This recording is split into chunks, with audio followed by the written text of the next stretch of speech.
Hello and welcome to Nice to Meet You, Union Athletics. This is Eric McDowell from the Union College Athletic Department, and thanks for joining us here today for our continued series as we get behind the scenes and learn more about the extraordinary student athletes that attend Union College.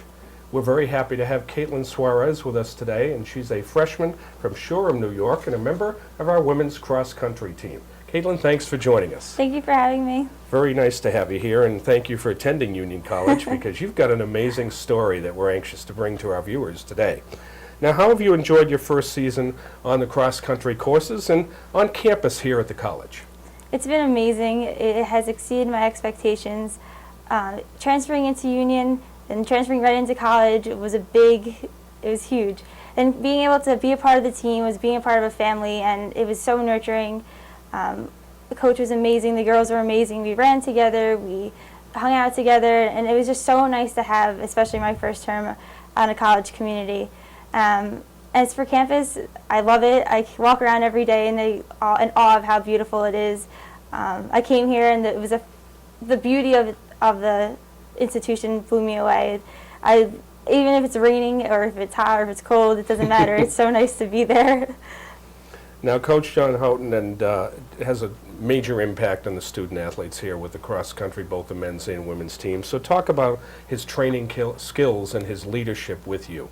He makes everybody feel like they're the most important person on the team. And we all have a personal attention that keeps us going and motivated. The workouts are perfectly structured to how we should be running and to better our times throughout the entire season. So I progressed so much from the beginning of the season until the end of the season.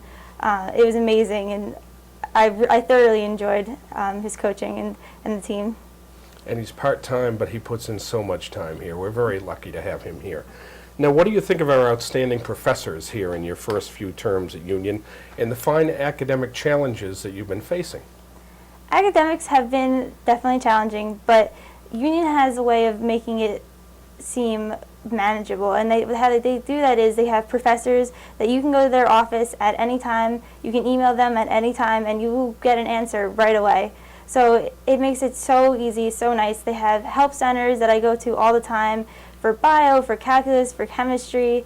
They have instructional support, so they have actual students, they call them SIs, who sit in our class for my bio class, and he sits there and then holds review sessions once a week. So we get to go to him for that. He has office hours, and the amount of support to make sure that we can do our full live up to our full potential, it's amazing. And I have been no regrets coming to this campus, and it's helping me do really well, even though the academics are very tough. So they work very well with you on time management skills, don't they? Especially in your case of a student athlete, it's just like being involved in the club. There's a lot of demands and things, but yet they are very accompanying with you, I see.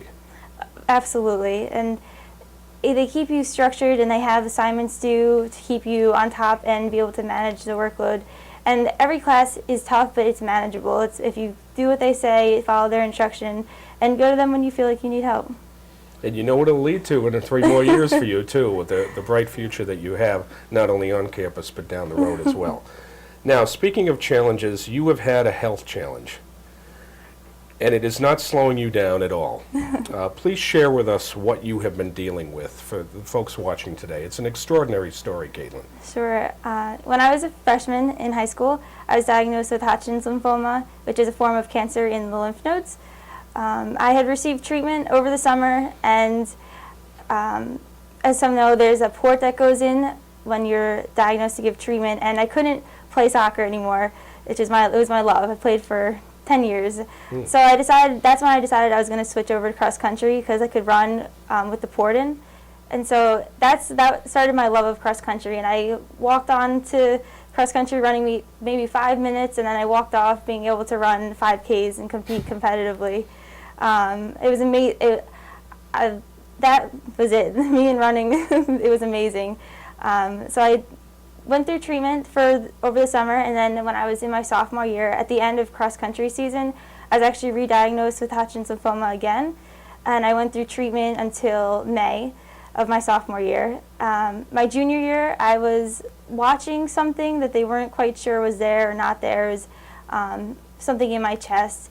And it appeared to be going away, so I was healthy. I was, at the time, doing cross-country, lacrosse, and winter track. And then I came into my senior year, ran cross-country season again, and actually at the end of cross-country, I was re-diagnosed the third time with lymphoma. A third time you were re-diagnosed. It had indeed come back. So what they were watching was indeed the cancer. It came back full force my senior year at the end of cross-country season again.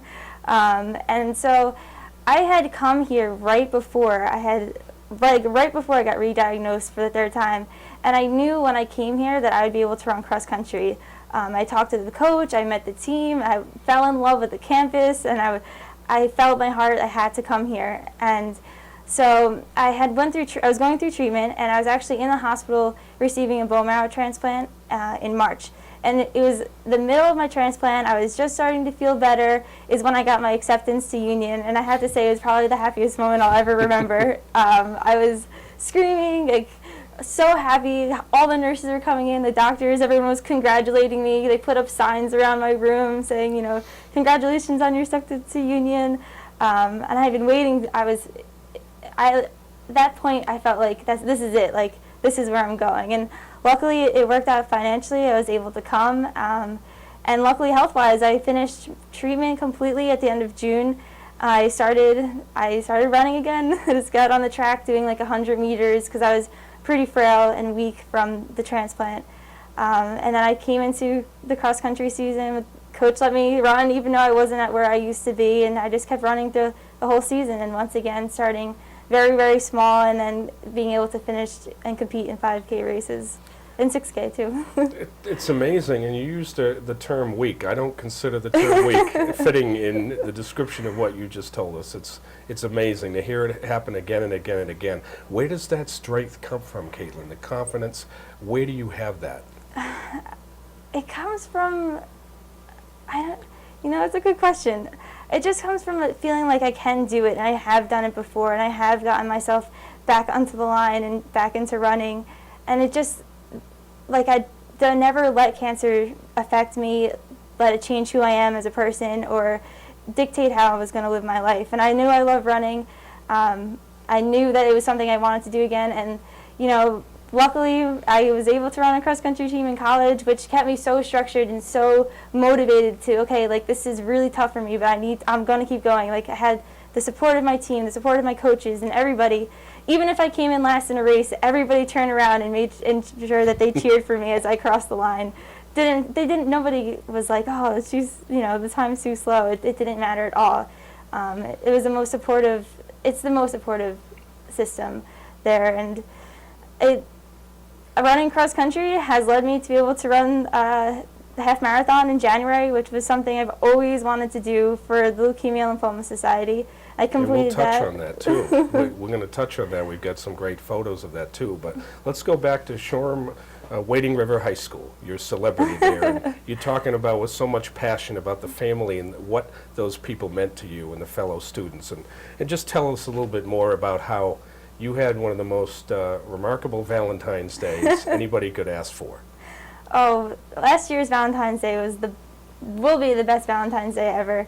The Natural Helpers Club in my high school, which I'm a member of, under the direction of my teacher, Mary Mitchell. She had the students all sell purple T-shirts. They had sold purple roses. I like that score. That's a good score. Yeah. I love this T-shirt. They had purple hearts that they wrote kind notes to me. I was, once again, in the middle of treatment, and I was lucky enough to go to school when they had on Valentine's Day, and all of the students were wearing purple. I mean, all of the students. The entire hallways looked like a sea of purple, and it was amazing. It was absolutely incredible. I can't even thank them enough for everything they've done for me at my high school. And coming here, I hope that I would find that same nurturing, loving environment, and I definitely found it at Union and exceeded my expectation. Well, that's because of you, and I think people are drawn to you and your story and how strong you are. and young and old can learn a lot from what you've told us. Now let's get back to Orlando. We always love to go to Orlando, and you had a magical race at Walt Disney World, and you didn't have to be the Super Bowl MVP to go to Orlando to see Mickey. Tell us about it. Yeah, I have wanted to run the Disney Half Marathon since I was diagnosed in 2008, and every year it was something medical that would prevented me from doing so.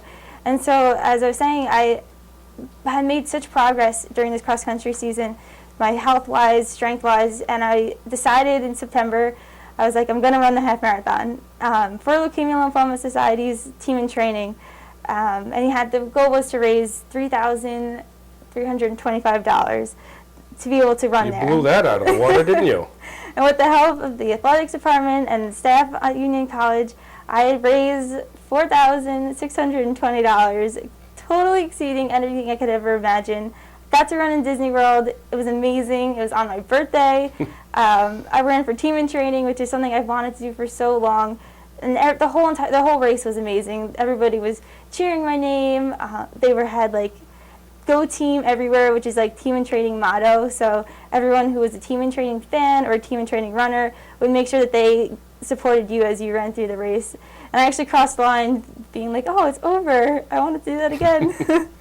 It was so much fun. It was amazing. Well, Disney World is a magical place, and your story is magical, Kaitlyn. And we're all very proud of you, and it is remarkable, and you are very strong, and you're a good role model for students, young children, adults. The people that have faced the health challenges that you have faced can look to you and see how successful they can be. So congratulations for that. Thank you so much. And thanks for choosing Union College. We appreciate it. We thank you for watching us today, and we thank you for getting to meet Kaitlyn Suarez from the women's cross-country team. We'll have a lot more stories coming your way, and if you'd like to find out more about Union Athletics, make sure to go to our website at unionathletics.com. This is Eric McDowell. Have a great day.